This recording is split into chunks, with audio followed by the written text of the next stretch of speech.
कुछ टाइम पहले ही सीबीएसई ने आपको सैंपल पेपर रिलीज किए। क्या चीजें ऐड हो गई, क्या डिलीट हो गई, क्या नया है, आंसर्स कैसे लिखने हैं, केस स्टडी ज्यादा तो नहीं आ गई। एग्जाम वाले दिन गाइडलाइंस पढ़ना समझना वो भी गलत है, और एग्जाम वाले दिन गाइडलाइंस ना पढ़ना वो भी गलत है। अगर डेविएशन रेंज से बाहर जाएगा तो आप करेक्टिव एक्शन नहीं लोगे। नहीं सर, ये वाली स्टेटमेंट तो गलत लिखते हो। ये जैसे मैंने आपको बोला मैनेजमेंट का कैरेक्टरिस्टिक्स ढूंढना है, तो आपके माइंड में वो 7 नाम आ गए होंगे। Sir goal oriented, multi dimensional, all pervasive, sir group activity, dynamic function, ठीक है जी। और यस हेलो एवरीवन, कैसे हैं आप सभी लोग।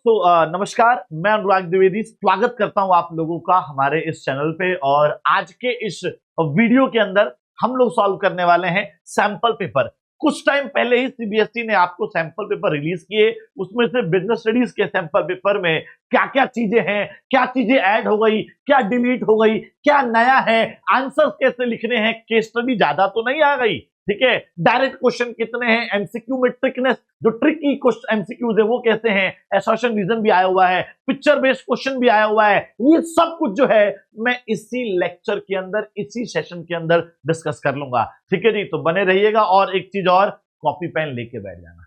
ठीक है जी, कॉपी पेन लेके बैठ जाना गाइज। मैं यहां पर आपको हैंड टू हैंड सॉल्व करके भी दिखाऊंगा।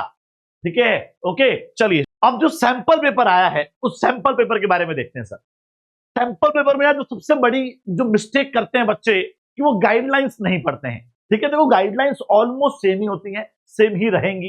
ठीक है, तो जो आज गाइडलाइंस बताने जा रहा हूं, इन गाइडलाइंस को सुनो और समझो बड़े ध्यान से। ठीक है, ओके। और एक बार में इतने तसल्ली से समझ लो कि जब पेपर आए तो उस टाइम पे गाइडलाइंस में जो क्या होता है ना, कि जब हम पहली बार पेपर देखते हैं तो हम गाइडलाइंस पढ़ते हैं, 2-4-5 मिनट लगाते हैं गाइडलाइंस पढ़ने में। ठीक है, एक तो ये हो गया। और आधे बच्चे ऐसे होते हैं जो गाइडलाइंस ही नहीं पढ़ते हैं, बिना उसके पेपर करते हैं। तो दोनों ही सिचुएशन गलत हैं।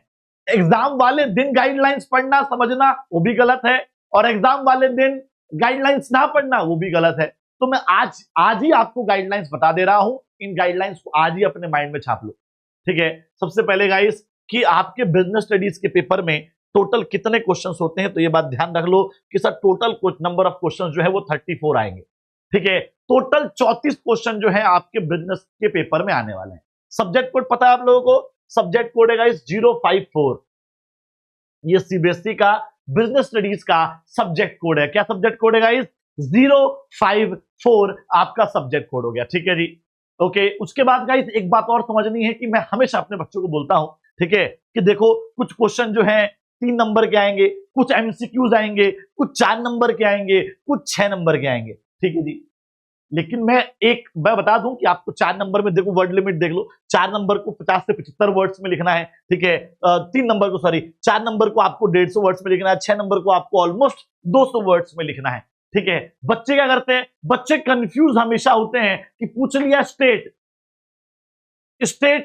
The function identified in the above case, 6 number में पूछा हुआ है, तो स्टेट का मतलब बच्चे बोलते हैं सर नाम लिख के काम चल जाएगा क्या। अब आप बताओ कि 6 नंबर में सिर्फ नाम लिखने से काम चल जाएगा? नहीं चलेगा सर। तो always right according two marks. 3 number का है, अब उसमें आपको आइडेंटिफाई पूछा है, एक्सप्लेन पूछा है, स्टेट पूछा है, ब्रीफ पूछा है, कुछ भी पूछा है, 3 नंबर के हिसाब से 50 से 75 वर्ड में लिखना ही लिखना है। कुछ भी पूछा हो उतनी वर्ड लिमिट आपको हिट करनी है। ठीक है, 4 नंबर का आ जाए 150 वर्ड्स हिट करने ही करने हैं। ठीक है जी, 6 नंबर का आ जाए 200 वर्ड्स हिट करने ही करने हैं, भले आइडेंटिफाई लिखा हो, ऑलमोस्ट करने। जरूरी नहीं है कि 200 टच करोगे, बिल्कुल ऐसा नहीं है। 180 भी कर सकते हो, 70 भी कर सकते हो। ठीक है, ओके, 160 भी कर सकते हो, तो भी कोई दिक्कत नहीं। खुला लिखो, बड़ा लिखो। लेकिन मैं हमेशा बोलता हूं guys, always right according two marks. ठीक है, हमेशा मार्क्स के हिसाब से लिखिए, वर्ड लिमिट के हिसाब से लिखिए। चलिए जी, उसके बाद आंसर्स को टू द पॉइंट रखिए, ब्रीफ रखिए। ठीक है, उसके बाद जैसे मान लो एक क्वेश्चन के ABC 3 पार्ट हैं, तो ऐसा नहीं करना है क्वेश्चन नंबर 10 का पार्ट ए पहले पेज पर, क्वेश्चन नंबर 10 का दूसरा पार्ट जो है पार्ट बी तीसरे पेज पर, और क्वेश्चन नंबर 10 का पार्ट सी जो है वो आप लास्ट पेज पर कर रहे हो। ऐसा नहीं करना है। हाँ, आप ऐसा करो कि फर्स्ट क्वेश्चन यहां कर दिया, सेकंड क्वेश्चन 10वें पेज पर कर दिया, कोई दिक्कत नहीं है। लेकिन एक क्वेश्चन के सारे पार्ट्स एक साथ करिए, एक क्वेश्चन के सारे पार्ट्स एक साथ करिए, इस बात का ध्यान रखना है। तो ये गाइस कुछ बेसिक सी गाइडलाइंस थी। ठीक है, जो आपको एग्जाम पेपर में देखने को मिलेंगी। इन गाइडलाइंस को आज ही समझ लो। ठीक है जी, चलिए अब आते हैं डायरेक्ट एमसीक्यू पे गाइस। 20 एमसीक्यू आएंगे, पहले बता रहा हूं 20 आपके एमसीक्यूज होने वाले हैं। उसके बाद जो 14 क्वेश्चन है गाइस वो आपके आपके नॉर्मल क्वेश्चन होंगे, जो 3 नंबर 4 नंबर 6 नंबर के होंगे। ठीक है, 3 नंबर 4 नंबर 6 नंबर के जो क्वेश्चन होंगे गाइस उसको जो है कुछ केस स्टडीज भी हैं, कुछ डायरेक्ट क्वेश्चन भी हैं। ठीक है, ओके है, चलिए सर। पहले क्वेश्चन पढ़ते हैं, क्वेश्चन को पढ़ना शुरू करते हैं। अच्छा, मैं हमेशा बोलता हूं जब भी आप क्वेश्चन पढ़े तो पेंसिल लेके बैठे हैं। जब आप एग्जाम में क्वेश्चन पढ़ेंगे तो आप पेंसिल लेके बैठेंगे और इंपॉर्टेंट चीजों को हैंड टू हैंड अंडरलाइन करते हुए चलेंगे। ठीक है, मैं भी करता हुआ चलूंगा भैया आज। पहले क्वेश्चन में पूछा क्या जाता है, देखो एमसीक्यू आए, केस स्टडी वाला, चाहे केस स्टडी आए। ठीक है, सबसे पहले स्टार्ट करना नीचे से कि पूछा क्या, उसके बाद ऊपर जाना है। मैं हमेशा बोलता हूं गाइस आप लोगों को। ठीक है, केस स्टडी में या केस स्टडी वाले एमसीक्यू के अंदर दोनों में एक ही काम करना है, क्या, स्टार्ट नीचे से करना है। ठीक है जी, name the characteristics of management. ठीक है सर, मैनेजमेंट का कैरेक्टरिस्टिक्स ऊपर दे रखा है, वो हमें ढूंढना है। सिंपल है सर, मैनेजमेंट का कैरेक्टरिस्टिक दे रखा है, वो हमें ढूंढना है। बिल्कुल सर। तो देखो, जैसे मैंने आपको बोला मैनेजमेंट का कैरेक्टरिस्टिक्स ढूंढना है, तो आपके माइंड में वो 7 नाम आ गए होंगे sir. Goal oriented, multi dimensional, all pervasive, sir group activity, sir dynamic function. ठीक है जी, और जल्दी बताइए। सर एक आ गया हमारा क्या, क्या बोलते हैं उसको, इंटेंजिबिलिटी। इंटेंजिबिलिटी, ठीक है, तो सारे पॉइंट्स आ गए। कॉन्टिन्यूअस प्रोसेस, सारे पॉइंट आ गए। तो जैसे ही आप क्या करोगे, जैसे ही आप ये कैरेक्टरिस्टिक्स वर्ड देखोगे, आपके माइंड में एक्सपेक्टेड आंसर तो आ गया। अब पढ़ो क्वेश्चन। बाकी 4 ऑप्शन भी दे रखे हैं मैंने, केस स्टडी के हिसाब से बता दिया और एमसीक्यू के हिसाब से बता दिया गाइस। ठीक है, चलिए। The project manager in an organization set target set कर रहे हैं। ठीक है जी, for the upcoming months and outline strategies to achieve them. ठीक है, at the same time they assign specific role and responsibility to their team members. ठीक है, they motivate them to meet the deadlines. तो motivate कर रहे हैं किस लिए, कि डेडलाइंस को मीट करो। ठीक है, by celebrating their achievements and taking their feedback, thus various functions are simultaneously performed by all managers। ये रहा कीवर्ड, मिल गया भैया। साइमल्टेनियसली जब सारे फंक्शंस को परफॉर्म करना पड़ता है, एक के बाद एक आपको सारे फंक्शंस को परफॉर्म करना पड़ रहा है, तो ये क्या है सर, ये जो मैनेजमेंट इज डायनामिक फंक्शन? नहीं sir, management is a continuous process. Yes sir, यही कीवर्ड है। कॉन्टिन्यूअस प्रोसेस का कीवर्ड क्या है sir? Managers have to perform all the functions of management simultaneously, एक के बाद एक। ठीक है, सो बी जो है गाइस इसका बिल्कुल सही जवाब है। ठीक है, डन है। समझ में आया कि एमसीक्यू को कैसे करना होता है। चलिए एक और एमसीक्यू मैं करके दिखाता हूं आपको। हेनरी फ्योल्स प्रिंसिपल, ओह पहले पूछा क्या एक बार, ये तो रह गया। Nature of principle of management पूछा हुआ है। ठीक है, नेचर मतलब जो फीचर्स हैं वो पूछे हुए हैं। ठीक है जी, माइंड में आंसर आ गया, यही इनमें से होने वाला है। केस स्टडी होती तो माइंड में आंसर निकाल रहे होते। ठीक है, चलो। Henry Fayol principle of discipline. ठीक है, डिसिप्लिन वाले प्रिंसिपल की बात हो रही है। Okay, which emphasise obedience of organisational rules and employment agreement. It is evolve out of the experience. Okay, कैसे बने सर जी ये, कैसे बने sir? Experience and collective wisdom of managers. तो जो भी रूल्स एंड रेगुलेशन बने वो मैनेजर्स के एक्सपीरियंस से, मैनेजर्स के विजडम से। मैनेजर्स ने क्या किया होगा, उसको जो है अप्लाई करके देखा होगा, एक्सपेरिमेंट करके देखा होगा, फिर एक्सपीरियंस किया होगा, ऑब्जर्व किया होगा। ठीक है, तो ऐसी बात हो रही है। चलो जी, अब बताना है nature of principle of management. Universal applicability, flexibility, mainly behavioural, या फिर formed by practice and experimentation. Sir लिखा है ना कि एक्सपीरियंस किया, ठीक है जी, इवॉल्व किया, ठीक है सर, उसके बाद सर उसको ऑब्जर्व किया, तो आंसर क्या होगा sir? Formed by practice and experimentation. D will be the correct answer guys.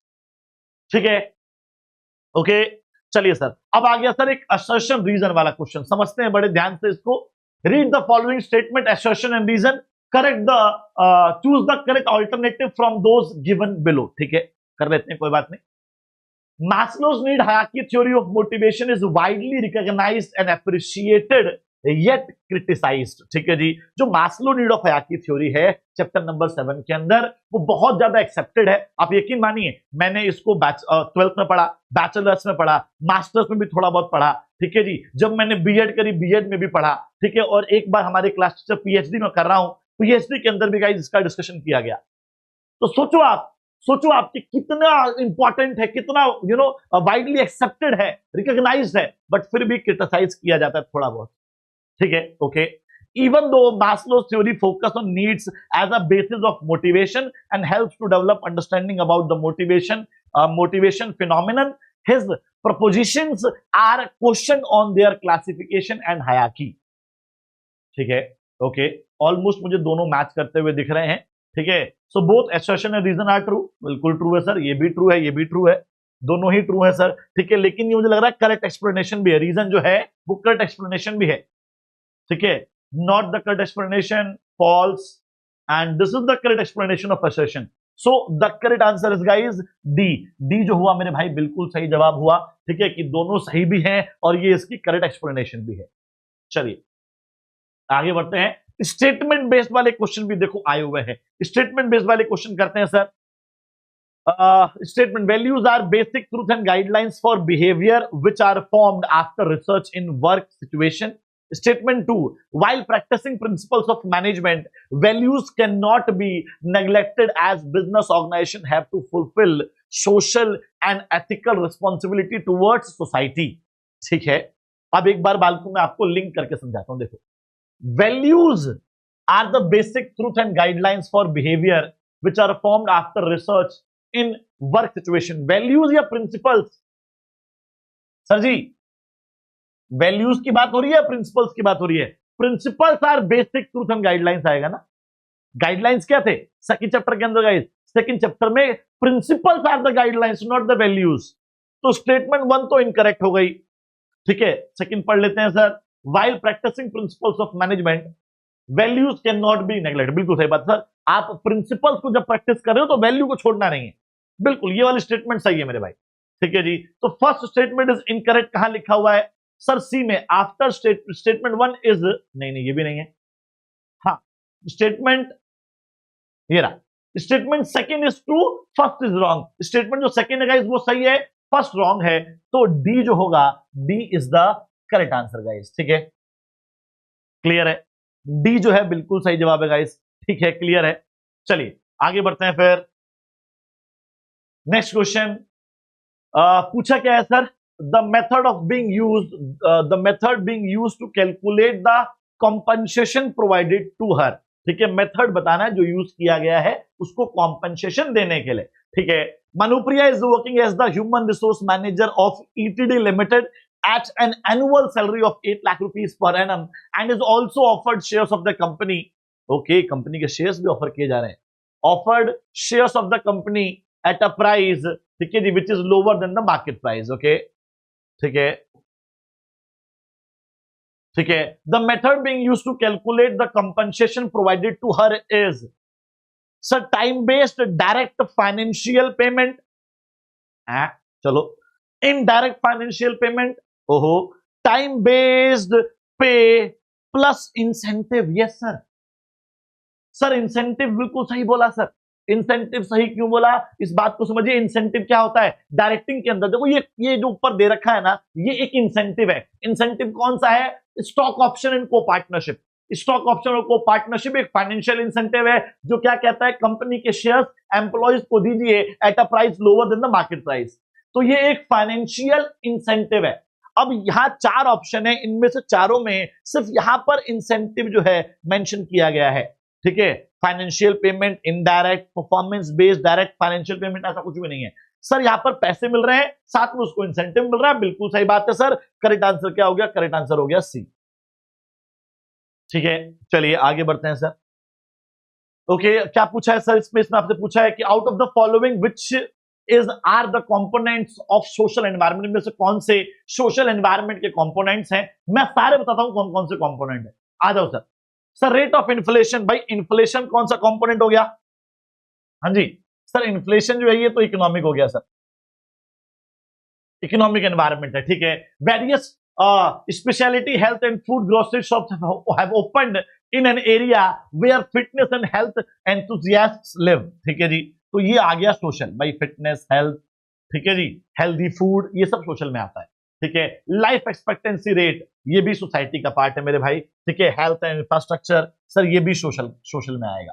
ठीक है, उसके बाद company in its human resource manually disclose zero tolerance policy, ठीक है जी, एंड कोई डिस्क्रिमिनेशन नहीं हो रहा है। डिस्क्रिमिनेशन ना करना ये भी सोशल में आता है सर, ये भी हमारा एक सोशल एनवायरमेंट है, ठीक है जी। उसके बाद advertise standard council of India prohibits advertisement, prohibit रोकना, किसी भी चीज पर रोक लगाना लीगल का पार्ट है, लीगल एनवायरमेंट में आता है, ठीक है जी। अब आपसे क्या पूछा है कि कौन से सोशल एनवायरमेंट का पार्ट है, तो सोशल सेकंड हो गया, थर्ड हो गया, फोर्थ हो गया। क्या ऐसा ऑप्शन है सेकंड थर्ड फोर्थ? सर वो रहा ऑप्शन डी जो है इज द करेक्ट आंसर। तो डी होगा मेरे भाई, बिल्कुल सही जवाब है, ठीक है। आगे बढ़ते हैं, सुनिएगा बड़े ध्यान से guys. Name the element of marketing mix which includes deciding about the features, quality, packaging, labelling, branding.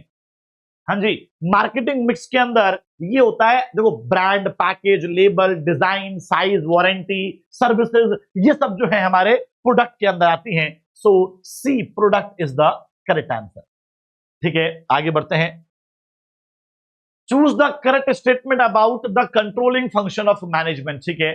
No corrective action is required when the deviation goes beyond the acceptable range. No corrective action, अगर deviation range से बाहर जाएगा तो आप corrective action नहीं लोगे? नहीं sir, ये वाली स्टेटमेंट तो गलत लिखी हुई है जी, ठीक है। Deviation should be analysed for their causes, deviation को हमें जांचना चाहिए ताकि हम कॉजेज निकाल सकें। ये वाली स्टेटमेंट मुझे सही लग रही है, ठीक है, कोई बात नहीं। Measurement of actual performance should be done only after the task is complete.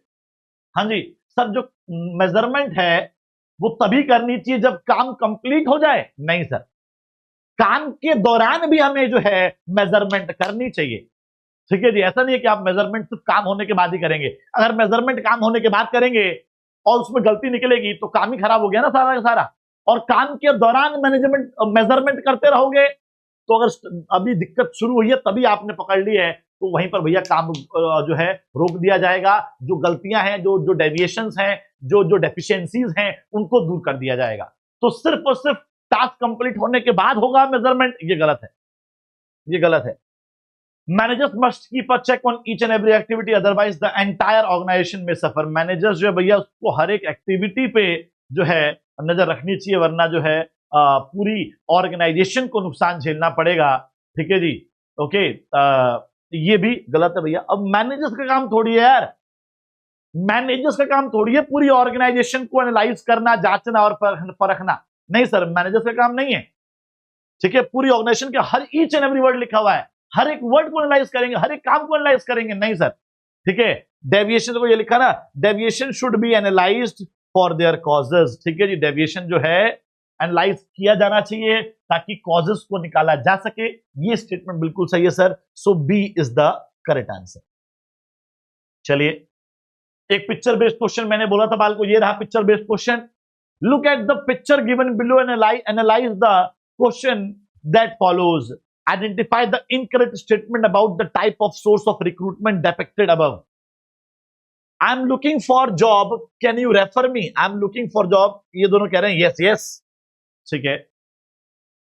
Management can attract qualified personnel to apply for vacant job position in the organization. It may lead to dissatisfaction and frustration among existing employees. Such employees are not likely to be good employees as their background is not sufficiently known.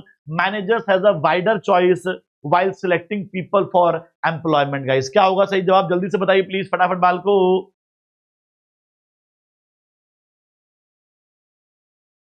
चलिए sir, तो क्या रहेगा बताइए। इसमें पूछा, देखो मैं दोबारा बता दूंगा, इसमें पूछा कि इनकरेक्ट स्टेटमेंट बताना है आपको।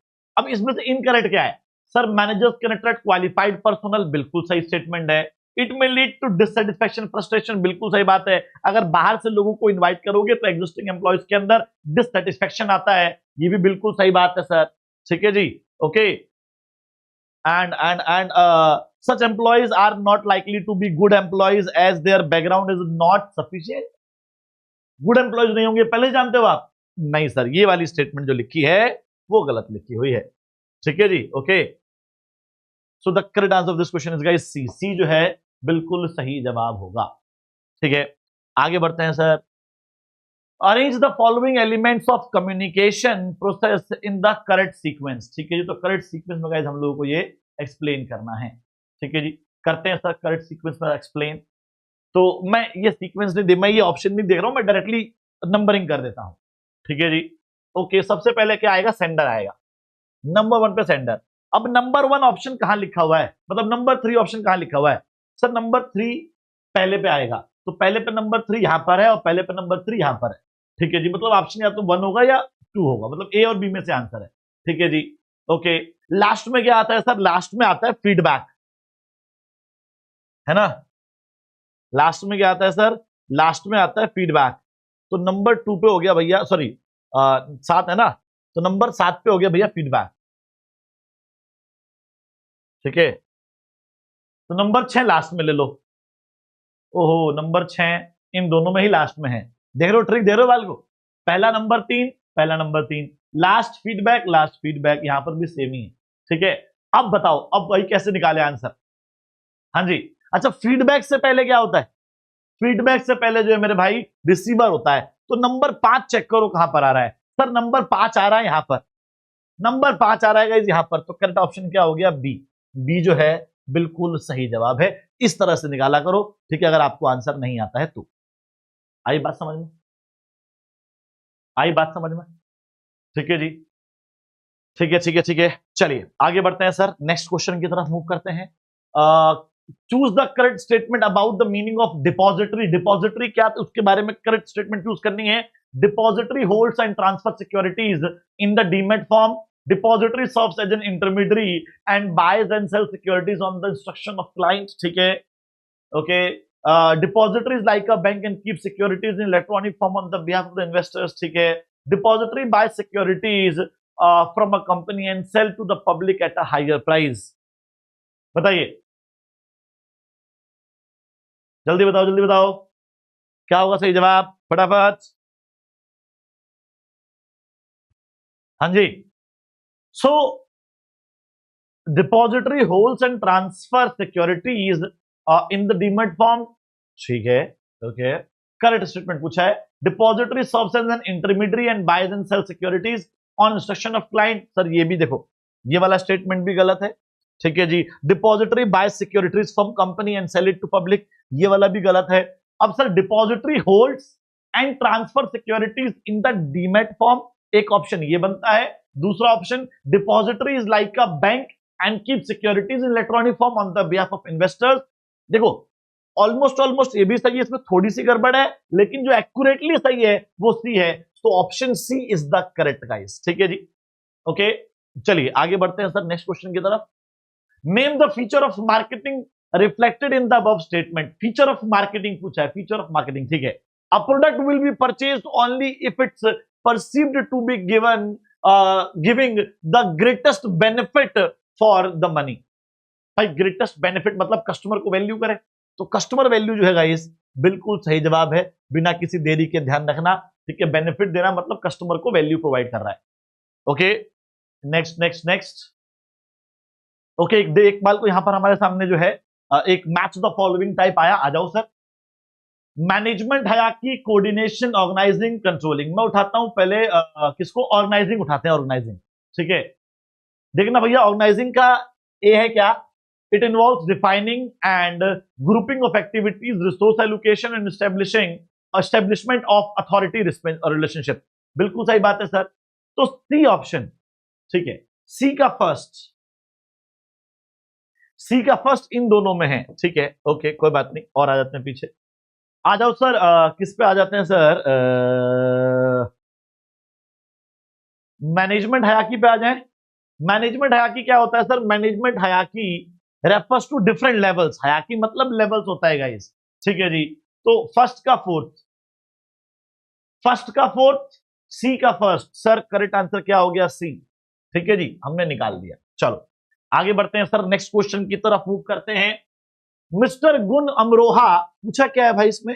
लिमिटेशन ऑफ प्लानिंग पूछिए, बता देंगे। मिस्टर गुण Amroha, the general manager of Welworth textile, scans the business environment and adopt the organization to the changes taking place in different dimensions of business environment. How it is still difficult for him to accurately assess the future trends. ठीक है जी, तो future में देखो changes तो आ रहे हैं, अब changes को एक्यूरेटली एक्सेस करना कि क्या चेंज आ रहा है, कैसा चेंज आ रहा है, कितना चेंज आ रहा है, ये बहुत मुश्किल हो रहा है गुण अमरोहा के लिए।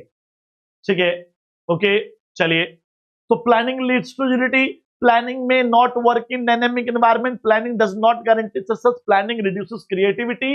सो the correct answer is guys planning may not work in dynamic environment. Planning जो है वो डायनेमिक एनवायरनमेंट में काम नहीं कर सकता।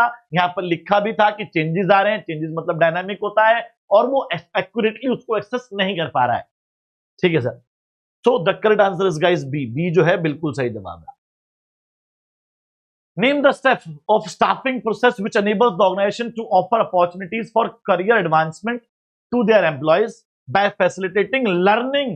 भैया लर्निंग प्रोवाइड कर रहे हैं, तो लर्निंग प्रोवाइड करना ये किस में आएगा सर? ट्रेनिंग एंड डेवलपमेंट के अंदर आएगा। C is the correct answer. Training and development में ही हम लोग लर्निंग प्रोवाइड करते हैं सर, स्किल्स डेवलपमेंट की बात करते हैं सर, नॉलेज और स्किल्स की बात करते हैं सर। ठीक है जी, अगला है game of clones, financial decision पूछा भाई, फाइनेंशियल डिसीजन बताओ कौन सा है? Game of clones, a reputed amusement company has decided to run an advertising campaign for which it is hiring various celebrities।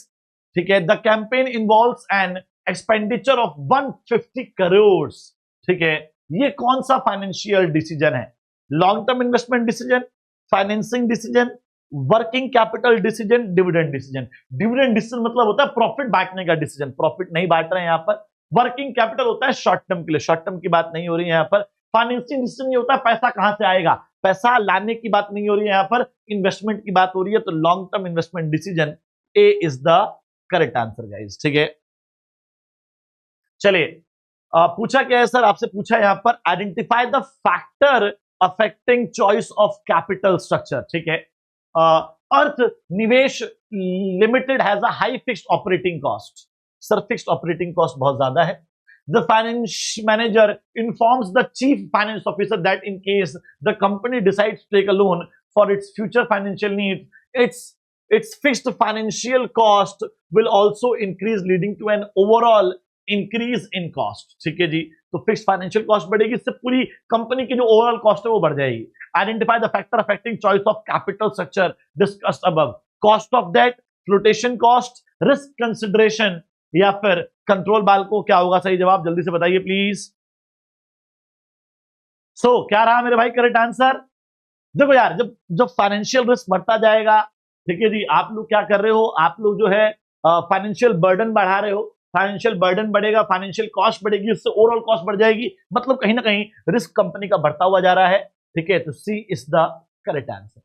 ठीक है, चलिए अगला क्या पूछा है सर? आइडेंटिफाई द मार्केट, आपसे मार्केट पूछी है। ठीक है, the finance manager of LA pharma limited mister Ashish Manjrekar wants to raise funds through debt or equity in the extent of 2 crore rupees. For this purpose, he approaches a well-regulated financial market that facilitates the mobilization of long-term capital for companies. Guys, अगर आपको long term के लिए पैसा चाहिए तो आप कौन सी market में जाते हैं भैया? जल्दी बताओ। अगर आपको लॉन्ग टर्म के लिए पैसा चाहिए तो आप कौन सी मार्केट में जाते हैं? सर अगर मुझे लॉन्ग टर्म के लिए पैसा चाहिए तो मैं जाऊंगा मेरे भाई कौन सी मार्केट में? कैपिटल मार्केट के अंदर। Capital market is a market for long term funds requirement, इस बात का ध्यान रखना है। कैपिटल मार्केट जो है मेरे भाई लॉन्ग टर्म के लिए पैसा प्रोवाइड करती है। ठीक है जी, डन है। Identify the relevant factor that affecting dividend decision, तो वो बताना भैया फैक्टर जो डिविडेंड डिसीजन को अफेक्ट करेगा। ठीक है, companies are required to ensure that dividend does not violate the terms of loan agreement. Loan agreement में गाइस कुछ रेस्ट्रिक्शंस होंगे जो क्या कह रहे होंगे कि पहले पैसे हमें दो, बाद में जो डिविडेंड देना। ठीक है जी, तो इसको क्या बोलते हैं सर? इसको बोलते हैं कॉन्ट्रैक्चुअल कंस्ट्रेंट्स। ठीक है जी, एग्रीमेंट मतलब कॉन्ट्रैक्ट, अगर आप चाहें तो ऐसे पकड़ सकते हैं। एग्रीमेंट का मतलब होता है कॉन्ट्रैक्ट, तो कॉन्ट्रैक्चुअल कंस्ट्रेंट्स, एग्रीमेंट कंस्ट्रेंट्स जो है गाइस आपको डिविडेंड देने से रोकते हैं। Correct answer is D. ठीक है, अगला है भैया फिर से स्टेटमेंट बेस्ड क्वेश्चन आया हुआ है। The objective of financial management is to maximise the wealth of directors. गलत है भैया, डायरेक्टर्स थोड़ी शेयर होल्डर्स आपको सही होता। ठीक है जी, the financing decision of the company is unaffected by the extent of retained earning. नहीं सर, अफेक्टेड होता है। है ना जी, decision the company is unaffected by the extent of retain earning, तो रिटेन अर्निंग की वजह से कंपनी के जो जो जो फाइनेंशिंग डिसीजन है वो अफेक्ट होता है कि नहीं होता है? बिल्कुल होता है सर, ठीक है जी। लेकिन यहां पर अनअफेक्टेड वर्ड लिखा हुआ है, तो मुझे लग रहा है ये वाली स्टेटमेंट भी गलत हो गई। यस और नो? यस और नो? ठीक है। अ, अ, अ, अ, अ, चले, हाँ जी, अनअफेक्टेड ही आएगा यार, ठीक है। दोनों स्टेटमेंट फॉल्स है मेरे भाई, ठीक है। तो बी जो हुआ, B is the correct answer, ठीक है जी। दोनों ही स्टेटमेंट करेक्ट है, B is the correct answer. चलिए आगे बढ़ते हैं। अब क्या पूछा है भैया क्वेश्चन में? ओके, अगर आप बाल को पेपर को ऑब्जर्व कर रहे हैं और पेपर को अगर देख रहे हैं, तो पेपर में आप सबसे पहले तो ये देखिए मेरे भाई, क्या की आपसे क्या पूछा है सर? डायरेक्ट क्वेश्चन पूछा हुआ है। क्या पूछा है सर? डायरेक्ट क्वेश्चन पूछा है। डायरेक्ट क्वेश्चन का मतलब क्या हुआ मेरे भाई? हाँ जी सर, डायरेक्ट क्वेश्चन का मतलब क्या हुआ कि डायरेक्टली आपसे ये पूछा गया है, ठीक है, कि डिसेंट्रलाइजेशन के 3 इंपॉर्टेंस बताइए, ठीक है, या फिर फॉर्मल ऑर्गेनाइजेशन के 3 लिमिटेशन बनाइए। मतलब कि याद रखना भैया, पहला क्वेश्चन जो हमारा क्वेश्चन नंबर 21 है, 3 नंबर का क्वेश्चन है, ठीक है। तो मतलब आपको या तो 3 इंपॉर्टेंस बतानी है डिसेंट्रलाइजेशन की, या फिर 3 लिमिटेशन बतानी है फॉर्मल ऑर्गेनाइजेशन की, ठीक है। ओके है, चलिए सर। सो देखते हैं भैया 3 एडवांस, पहले 3 लिमिटेशन देख लेते हैं, या 3 एडवांटेज देखते हैं पहले डिसेंट्रलाइजेशन का। बड़े ध्यान से सुनिएगा और समझिएगा। 3 पॉइंट्स। अच्छा मैं ट्रिक दे देता हूँ, ट्रिक क्या है इसको याद रखने की? RD FD CD, RD FD CD. R मतलब relief to top management, D मतलब डेवलप्स इनिशिएटिव अमंग सबऑर्डिनेट्स, और सी मतलब क्विक डिसीजन मेकिंग, ठीक है जी। ओके, तो अगर आप ध्यान से देखें तो आरडी एफडी सीडी वाली ट्रिक अगर आप यूज करेंगे, ये एक्रोनिम है गाइस, इंपॉर्टेंस की, सिग्निफिकेंस की, मैंने उसी में से 3 पॉइंट्स उठा के यहां पर लिख दिए हैं, ठीक है, डन है। और अब बाल को अगर आपसे लिमिटेशन पूछता फॉर्मल की, तो ऐसे लिख दो भाई, फॉर्मल की लिमिटेशन क्या है? फॉर्मल ऑर्गेनाइजेशन के अंदर प्रोसीजरल डिले होता है, क्योंकि प्रोसीजर फॉलो करना पड़ता है, रिजिड स्ट्रक्चर होता है, चेंज नहीं होता है, बड़ा फिक्स्ड होता है, और सर जी क्या है? Unpredictable human relations. Formal organisation में ह्यूमन रिलेशंस की जगह नहीं होती है, बिल्कुल। चलिए अगला बल को केस स्टडी आ जाता है हमारा। Question number 22 is case study. Identify and state the marketing management philosophy. का इस फिलॉसफी बहुत ही इंपॉर्टेंट टॉपिक है गाइस, किसी को पता हो। अगर यार जिन लोगों का भी मिड टर्म एग्जाम के अंदर भी ये चैप्टर अगर आ रहा है, ध्यान रखना बात को, फिलॉसफी बहुत इंपॉर्टेंट है, फंक्शंस ऑफ मार्केटिंग बहुत इंपॉर्टेंट है, ठीक है जी, और मार्केटिंग मिक्स बहुत इंपॉर्टेंट है। चलो, सो मार्केटिंग मैनेजमेंट की फिलॉसफी पूछी हुई है। Annabel creation and apparel designing company has a huge pile of young men's and women's garments to be sold across its branches in various cities. In order to clear the stock, the company decided to give heavy discount, ठीक है जी, okay, on its garments with a view to lure the buyers. It is also visiting various colleges for sponsoring fashion shows. कौन सा है बताओ sir? Advertisement कर रहे हैं, aggressive selling techniques use कर रहे हैं। एग्रेसिव सेलिंग टेक्निक्स का यूज करना जो है भैया, सेलिंग कॉन्सेप्ट होता है, तो सेलिंग कॉन्सेप्ट बताना है, ठीक है जी। Name and state any 2 other philosophies of marketing, ठीक है जी। तो पहले हमने क्या बताया? सेलिंग कॉन्सेप्ट बता दिया मेरे भाई। इस तरह से आंसर लिखो, देखो मैंने आंसर लिखना भी सिखा रखा है, कैसे लिखना है। Marketing management philosophies followed by Annabel creation is selling concept, अलग से हाईलाइट कर रखा है, अंडरलाइन कर रखा है, डबल साइड जो है इन्वर्टेड कॉमास लगा रखे हैं, ताकि टीचर को क्लियरली मेरा आंसर दे जाए। उसके बाद बोला 2 अदर फिलॉसफी बताओ, मैंने बता दी, आपको एक्सप्लेन भी करनी है, ठीक है जी। आप इसको एक्सप्लेन भी करेंगे, इन दोनों को थोड़ा थोड़ा, ठीक है, इसको चाहो तो इसको भी एक्सप्लेन कर देना, ओके एवरीवन। हाँ, थोड़ा थोड़ा एक्सप्लेन सबको करना है, मैंने नहीं किया क्योंकि स्पेस में कमी हो जाती है, ठीक है, और टाइम बहुत ज्यादा लग जाता है। आपको बस टू द पॉइंट बता देना है कि आपको ऐसे कैसे आंसर फ्रेम करना है, आंसर है क्या, बाकी थोड़ा सा तो मेहनत आपको भी करनी पड़ेगी मेरे भाई, ठीक है।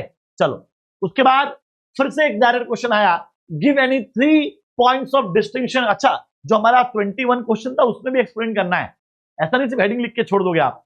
हेडिंग लिख के छोड़ोगे तो 3 नंबर में सिर्फ 1.5 नंबर मिलेगा, 1.5 नंबर एक्सप्लेनेशन का है, ठीक है। चलो, so give any 3 points of distinction between money market and capital market. उसके बाद यह पूछा हुआ है 3 प्रोटेक्टिव फंक्शन बता दो सेबी के। सेबी भाई बहुत इंपॉर्टेंट है, ध्यान रखना, सेबी बहुत बार आता है पेपर में। चलो, तो मनी मार्केट और कैपिटल मार्केट के बीच में गाइस 3 डिफरेंस मैंने ऑलरेडी लिख रखे हैं। पहला पॉइंट मीनिंग। अच्छा ये भी सुनो, बहुत सारे बच्चे डिफरेंस में मीनिंग नहीं लिखते हैं, मीनिंग लिखा करो भाई। मीनिंग एक पॉइंट हो गया आपका, ठीक है। तो भाई मनी मार्केट का मीनिंग क्या होता है? Money market is a market for short term funds requirement and capital market is a market for long term funds requirement, ठीक है।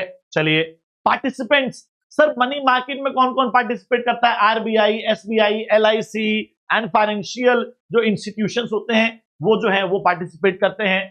सर कैपिटल मार्केट में financial institutions, bank, corporations, mutual funds etcetera ये लोग participate करते हैं, ठीक है जी। Duration money market 1 साल से कम के लिए होगा, शॉर्ट टर्म होगा, लेस देन 1 ईयर होगा, ठीक है जी। कैपिटल मार्केट मीडियम टर्म होगा और लॉन्ग टर्म होगा, ठीक है। चलिए, उसके बाद प्रोटेक्टिव फंक्शन पूछे थे भाई। प्रोटेक्टिव फंक्शन ये लिखे हुए हैं बुक में, इतने ही लिखे हुए हैं तो इसको एक्सप्लेन करने की जरूरत नहीं है। आपकी बुक में भी गाइस इतना ही लिखे हुए हैं, इतना सही लिखा हुआ है तो आप इसको ऐसे लिख के छोड़ देंगे। अगर आप चाहते हो थोड़ा सा अच्छा करना तो सेबी यहां से बना देना, थोड़ा डायग्राम बना देना सेबी का, ठीक है, ऐसे कुछ करके। तो protective functions performed by securities and exchange board of India are, भाई एजुकेट करना इन्वेस्टर्स को, ये एक प्रोटेक्टिव। अगर किसी को प्रोटेक्ट करना है तो उसको एजुकेट तो करना पड़ेगा, बिल्कुल सही बात है सर। फेयर प्रैक्टिसेस को प्रमोट करना पड़ेगा, बिल्कुल सही बात है सर। इनसाइडर ट्रेडिंग कहता है कंपनी की कॉन्फिडेंशियल इंफॉर्मेशन को लीक करना, लेकिन लीक ना हो, अगर लीक नहीं होने दोगे तो आप इन्वेस्टर्स को प्रोटेक्ट कर सकते हो, वही लिखा हुआ है, ठीक है। चलिए सर, अगला क्वेश्चन फिर से केस स्टडी आ गया सर। क्या पूछा है? Identify the level at which necessary workforce has appointed for implementing and controlling the plans and strategies made by Muralidhar Parekh ji. What will they need to do to carry out this main task? State any 2 points. ठीक है, okay. Muralidhar Parekh started textile painting business in Gujarat in the year 2022 by using practices like eco-friendly dyeing and printing process in order to ensure environmental sustainability. Soon the business started flourishing. For the financial year 24-25, Muralidhar formulated the organizational goals of increasing sales by 10% and framed strategies for their achievement. Since his job was complex and stressful, he appointed subordinates to carry out the main task for implementing and controlling the plans and strategies made by him. Identify the level at which the necessary workforce was appointed for implementing and controlling the plans and strategies made by Muralidhar. तो level बताओ भैया, level कौन सा है? देखो ये लिखा हुआ सर, लेवल है मिडल लेवल। देखो यार, जहां पर आप लोगों को असाइन कर रहे हो, अपॉइंट कर रहे हो, लोगों को अपॉइंट करना कि काम इंप्लीमेंट किया जाए। देखो इंप्लीमेंट लोअर लेवल कर रहा है, अब लोअर लेवल इंप्लीमेंट करे उसके लिए मिडल लेवल असाइन करेगा ना लोग, तो आंसर मिडल लेवल आएगा, ठीक है जी। देखो मैंने अलग से हाईलाइट किया हुआ है, आपको भी ऐसे हाईलाइट करना है। 2 task at middle level, middle level के गाइस 2 टास्क आपको यहां पर लिख देने हैं, ठीक है। कोई से भी 2 आप लिख सकते हैं, आपको पूरे नंबर मिल जाएंगे। नेक्स्ट क्वेश्चन बाल को फिर से एक तरह से डायरेक्ट क्वेश्चन देखने को मिल रहा है, ठीक है। 2 मार्केटिंग के भैया यहाँ पर 2 फंक्शंस दे रखे हैं, मैंने बोला ना मार्केटिंग के फंक्शंस बहुत इंपॉर्टेंट है, वो आ रहे हैं यहाँ पर।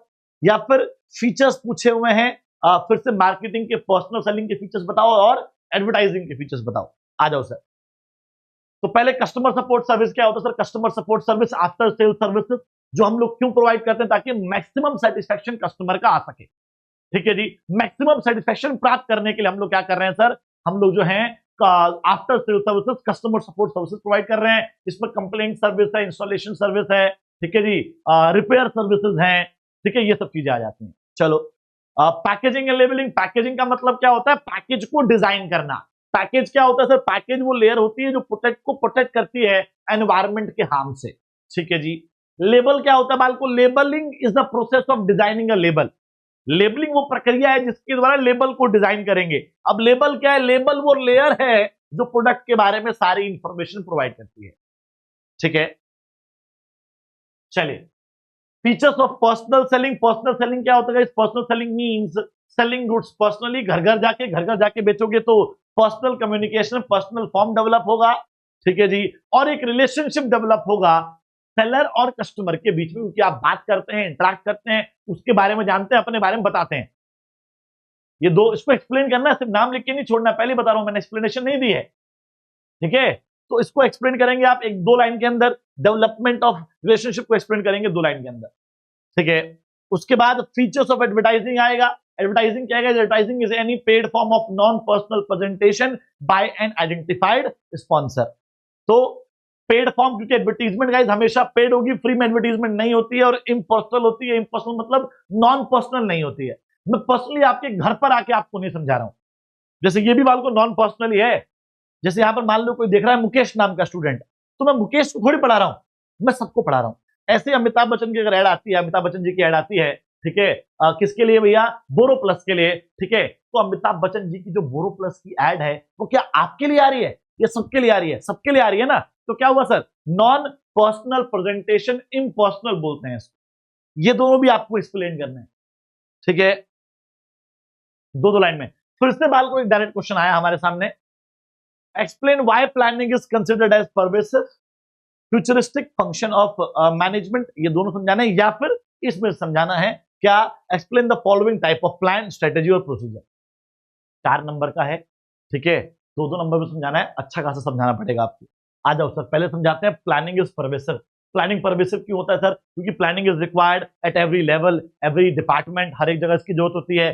प्लानिंग सिर्फ टॉप लेवल का काम नहीं है, ठीक है जी, ये हर एक डिपार्टमेंट का काम है, हर एक अलग अलग मैनेजर का काम है जो अपने हिसाब से करते हैं, ठीक है। तो ये समझा दिया मैंने 2 पॉइंट्स में, ठीक है। तो 2 नंबर मेरे यहां पूरे हो गए। फ्यूचरिस्टिक पूछा है, तो यार देखो, plans are always made for future, future is uncertain, ठीक है जी। Planning helps the manager to look ahead, planning helps the manager to find out the happenings and mishappenings of future, ठीक है, ओके, ये लिख दिया मैंने। उसके बाद ये भी लिख दिया क्या गाइस कि peeping into the future, planning जो है, पीपिंग का मतलब होता है झांकना, फ्यूचर में झांकने में हेल्प करता है कि फ्यूचर कैसा होने वाला है। चलिए स्ट्रेटेजी की बात कर लेते हैं, प्रोसीजर की बात कर लेते हैं सर। स्ट्रेटेजी और प्रोसीजर क्या होता है? देखो यार, स्ट्रेटेजी हमेशा कॉम्पिटिटर्स को हराने के लिए बनाई जाती है। स्ट्रेटेजी हमेशा ऑब्जेक्टिव को कैसे अचीव करना है उसके लिए बनाई जाती है। स्ट्रेटेजी हमेशा मार्केट में अपनी पकड़ दिखाने के लिए बनाई जाती है गाइस, ठीक है। Strategy provides broad contours of an organisation business. It also refers to future decisions and defining the organisation's direction and scope in the long run, ठीक है जी। प्रोडक्शन स्ट्रेटेजी, सेलिंग स्ट्रेटेजी, मैंने एग्जांपल दे दिया। ये भी 2 नंबर में समझाना था, 1 नंबर में समझा के 1 नंबर में एग्जांपल दे दिया।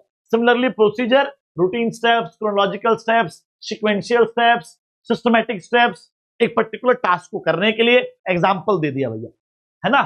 इस तरह से लिखना है आंसर। उसके बाद फिर से भैया केस स्टडी आई है, आपसे क्या पूछा है भैया? Identify and explain the feature of the business environment. Business environment के फीचर ऊपर दे रखा बाल को, वो पूछा हुआ है, ठीक है। उसके बाद 2 फीचर्स और बताने हैं जो ऊपर हाईलाइटेड है उसके अलावा, ठीक है, ओके। आ जाएं, चलो sir. The marketing research manager of trendy textiles has been assigned the task of analysing the influence of generation Z of fashion trends on studying the forces that affect business. He observed that increasing awareness amongst generation Z with respect to environment protection, preference of individuality over trends, rejection on traditional norms is clothing. In clothing, greater use of social media have increased the demand for sustainable and innovative style in clothing. Do it yourself, DIYs, products, promotion of products on various social media platforms by companies. तो आपसे एक feature पूछा है, उसके बाद 2 features और पूछे हैं। देखो भैया, इस तरह से लिखना है। क्या हो रहा है कि लोग आजकल ऐसे हो गए हैं, उसकी वजह से ये हो रहा है, हम लोगों को फिर ये करना पड़ रहा है, फिर वो हो रहा है। तो सारे फैक्टर्स क्या है सर? आपस में इंटर रिलेटेड है, ठीक है। इस तरह से देखो, आपको उसके बाद इंटर रिलेटेड समझाना भी है। मैंने एक्सप्लेन नहीं कर रखा, लेकिन आपको करना है, ठीक है। उसके बाद 2 फीचर्स और पूछे थे, वो भी लिख दिए, ये भी आपको समझाने हैं। 4 नंबर हो जाएंगे, ठीक है। आइडेंटिफाई, एक्सप्लेन, वो 2 नंबर का, और ये 2 पॉइंट्स, ये 2 नंबर के, ठीक है। चलिए उसके बाद क्या पूछा sir? Good control system helps the organisation in various ways, state any 4 points to support the statement.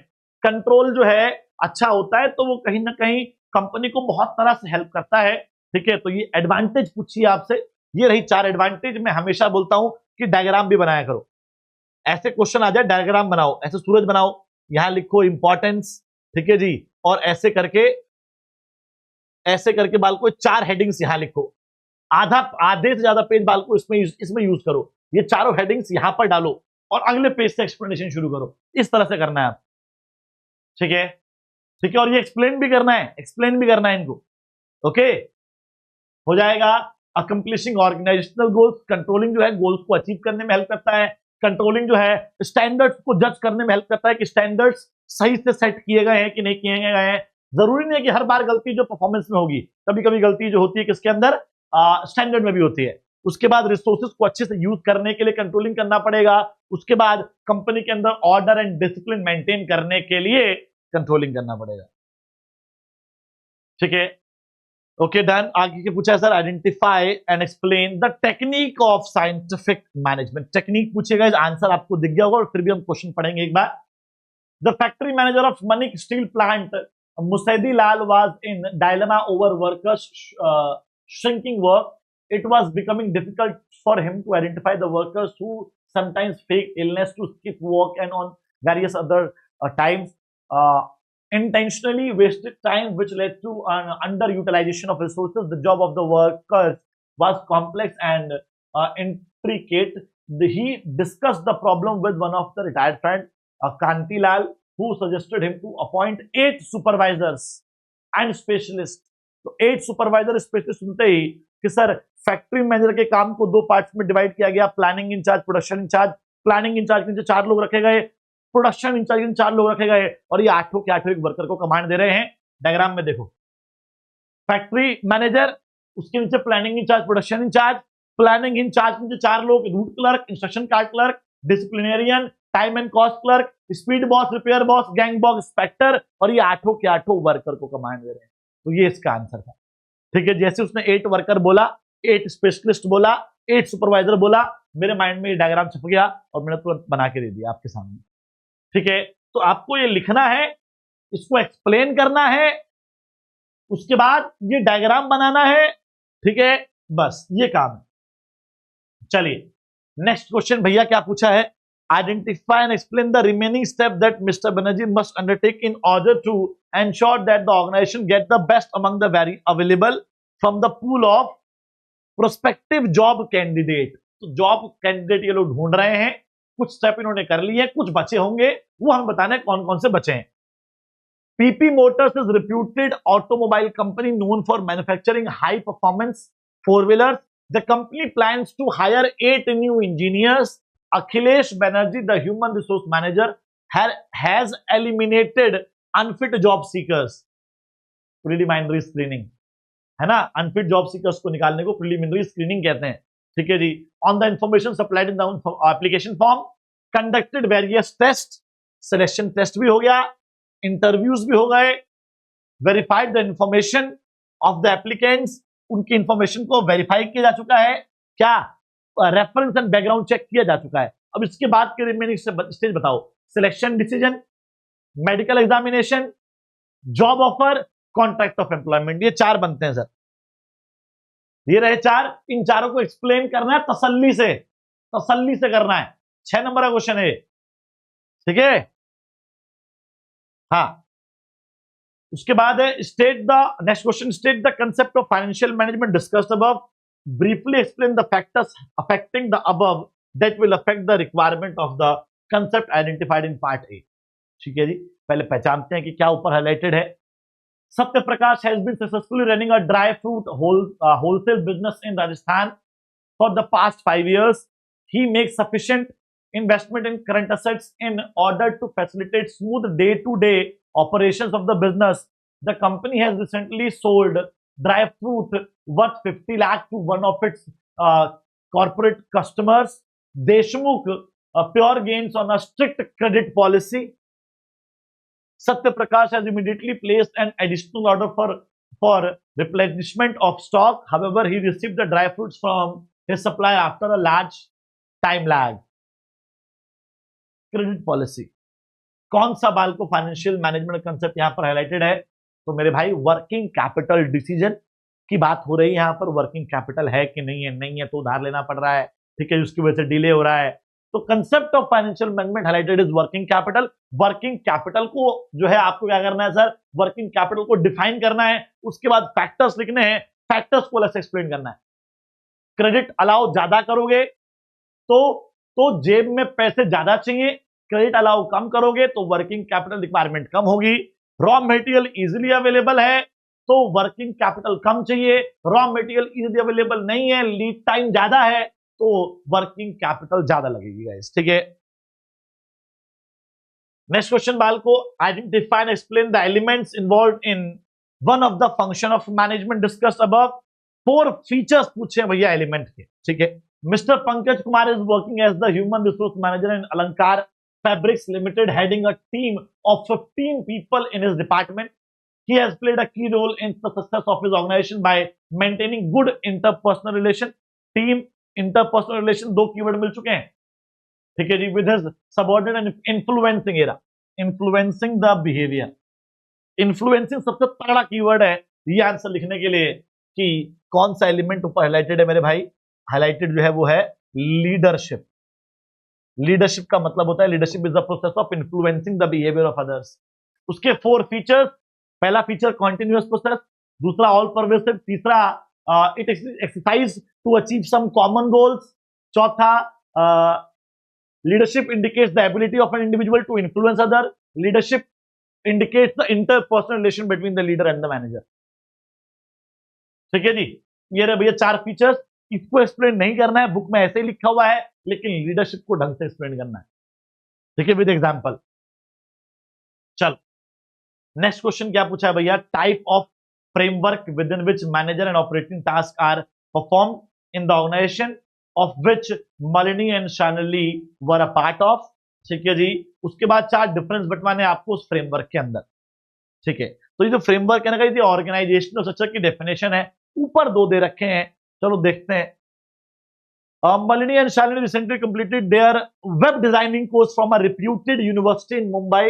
Malini opened her own website development company, Rapid Software Private Limited, in order to ensure a smooth flow of communication and better control over the operations of her business. She divided the entire work of a company into 4 departments. Functions की बात हो रही है, functions की बात हो रही है, ठीक है जी। तो functional structure हो गया ऊपर, नीचे आ जाओ। Shalini joined a big group named Babylon.com Incorporation, which offered a variety of services like Babylon Web Services, Babylon Prime, Babylon Retail. She is appointed as the head of Babylon Web Services, ठीक है जी, Web Services division, and was made responsible for the profit or loss of her service division, ठीक है जी। She was happy to take the responsibility as the division would function as autonomous unit. तो division बोल ही रहा है तो divisional structure हो गया guys, और डिविजनल स्ट्रक्चर का हर एक यूनिट जो है वो ऑटोनॉमस होता है, इंडिपेंडेंट होता है, ठीक है जी। तो आंसर मलिनी का हो गया फंक्शनल एंड शालिनी का हो गया डिविजनल। इसके बेस पर आपको 4 डिफरेंस बनाना है, चलो देखते हैं। ये रहा फंक्शनल एंड डिविजनल, ये आपको समझाना भी है, मैंने एक्सप्लेन नहीं किया है। Functional structure is a structure which is created on the basis of major functions to be performed in the organization. Example: production, marketing, finance, HR. Divisional structure is a structure which is created according to major products, garments and footwear to be manufactured in the organization. ठीक है, 4 functions बाल को, 4 differences functional के और divisional के। Formation on the basis of function, on the basis of product line, ठीक है जी। Specialisation, occupational specialisation, functional specialisation, product specialisation. Costly, functional economical है, डिविजनल कॉस्टली है because of duplicity of function, ठीक है जी। मैनेजरियल डेवलपमेंट, फंक्शनल में managerial development difficult है, यहां पर इजी है, ठीक है जी। ओके, लास्ट क्वेश्चन बाल को, question number 34। State any 6 relief available to customer under the Consumer Protection Act, या फिर state the rights available under the Consumer Protection Act, ठीक है जी। तो रिलीफ गाइस क्या क्या था, to remove the defective good or deficiency in service, replace the product, refund the price, ठीक है जी, to pay any compensation, ठीक है, for loss and injury suffered by the consumer due to the negligence of the opposite party, ठीक है।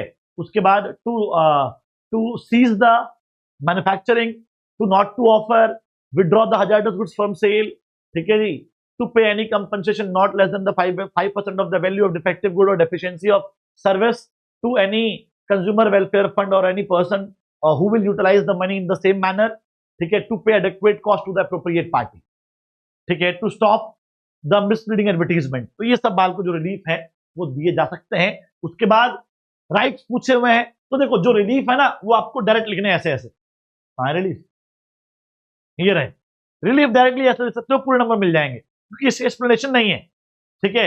लेकिन जब rights की बात करेंगे बाल को, तो right to choose, right to heard, right to seek redressal, ठीक है जी, राइट टू सीक रेड्रेसल हो गया, और राइट टू कंज्यूमर एजुकेशन हो गया, ठीक है, राइट टू सेफ्टी हो गया। ओके, तो ये सारे जितने भी राइट्स बाल को आपको दिख रहे हैं 6 के 6, ये आपको समझाने भी हैं, एक्सप्लेन भी करने हैं। राइट टू सेफ्टी क्या कहता है कि जब भी आप गुड्स और सर्विस को कंज्यूम करेंगे तो यू मस्ट बी सेफ, उसके लिए आपको ISI मार्क वाले प्रोडक्ट लेने चाहिए। राइट टू इन्फॉर्म कहता है, टू बी इन्फॉर्म कहता है कि आपके पास पूरा राइट है कि आपको प्रोडक्ट और सर्विस के बारे में सारी इंफॉर्मेशन दी जाए, ठीक है। ओके, राइट टू चूज का मतलब राइट टू बी एश्योर्ड, मतलब आपके पास पूरा राइट है कि आप अपने बजट के हिसाब से, अपने टेस्ट एंड प्रेफरेंस के हिसाब से अपने प्रोडक्ट को अपने अकॉर्डिंग चूज कर सकें। राइट टू बी हर्ड कहता है कि आपको सुनाने का अधिकार है। राइट टू बी हर्ड मतलब right to file a complaint, अगर आपके साथ कोई भी लॉस या इंजरी हुई है, कोई भी अगर आप डिससेटिस्फाइड हो, ठीक है जी, किसी भी प्रोडक्ट या सर्विस से, so you have a complete right to file a complaint. Right to seek redressal कहता है कि अगर आपके साथ कुछ भी गलत हुआ है तो आपके पास मुआवजा पाने का पूरा अधिकार है, राइट टू गेट कंपनसेशन भी कहते हैं इसको। राइट टू कंज्यूमर एजुकेशन कहता है कि आपके पास ये भी राइट है कि आपको आपके राइट्स और रिलीफ के बारे में अवेयर करवाया जाए, इसीलिए बहुत सारी गवर्नमेंट एजेंसीज, NGOs इसके ऊपर लगे रहते हैं, इस काम को करते हैं, ठीक है। Okay everyone, done, okay, that's it guys. तो होपफुली मैं आपके सारे जो हैं जितने भी क्वेश्चंस बनते हैं, देखो मैंने सिर्फ MCQ कराई नहीं, मैंने ट्रिक भी समझाए, मैंने केस स्टडी कराई नहीं, मैंने ट्रिक भी समझाई, मैंने आंसर कैसे रिप्रेजेंट करना है ये भी लिखा, ठीक है जी। ओके, तो इसको बाल को इसी तरह से लेके चलना है आप लोगों को, ठीक है। एक्सप्लेनेशन बिल्कुल ऐसे ही लिखनी है, ओके। और कोई भी दिक्कत परेशानी आए तो आप मुझे कमेंट करिएगा, मैं कमेंट रीड करता हूँ गाइस, ठीक है। और ऑल द वेरी बेस्ट बाल को आपके मिड टर्म एग्जाम्स के लिए। एंड होमवर्क यही है बाल को कि बस इसको प्रैक्टिस करें, बस इसको सेल्फ प्रैक्टिस जरूर करें आप, ठीक है। मैंने करवा दिया, आपने नहीं किया, आपको करना है, ठीक है, लिख के देखना है। Okay everyone, so thank you so much. मिलता हूं फिर बाल को आप लोगों से किसी और दिन, किसी और लेक्चर के अंदर। तब तक के लिए all the very best for mid term exam, pre board and boards, ठीक है। आऊंगा मिलने, ऐसा नहीं है कि मैं बोर्ड तक के लिए बाय कर रहा हूं, लेकिन यस अभी के लिए तो ऑल द बेस्ट गाइस, ठीक है। अच्छे से तैयारी करो, कीप स्टडिंग, कीप स्माइलिंग, ठीक है जी, keep growing, bye bye, take care, जय हिंद, जय Bharat guys, bye bye bye bye bye, love you all.